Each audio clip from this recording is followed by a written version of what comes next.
Well, Boss, you know, Marowitz, obviously a pioneer in this sport, talking about now this Yama pit fighting, and it's kind of interesting. He's going old school, maybe with the whole pit and with the main attraction as well, bringing in some of the early stars in Ultimate Fighting. Yeah, I think it's cool to talk about the pit, because that was the original idea for the UFC. Because all the way back we had John Milius, the writer from Apocalypse Now, and he did Conan the Barbarian also, and he was brainstorming with Jorge and Gracie about what they were going to do with the UFC, and they thought a pit would be great, because that was from the movie with Schwarzenegger.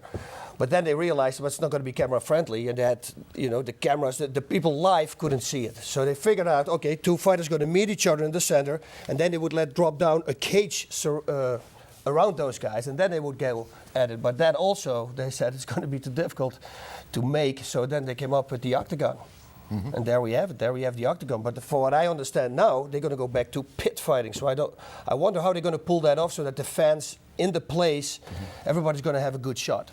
Yeah, and what will be this? Will the strategy be different in that, in the pit, as opposed to being in either a ring or a cage, you think? I think it's pretty the same as a cage, right? If you got a wall or you have a fence, I don't think that's a big difference. So, no. I wonder how big it's going to be. Yeah, that's what I was saying, in terms of the sizes. Because if they go back all the way to the early days Pancration in Greece, I heard those places were only like 15 by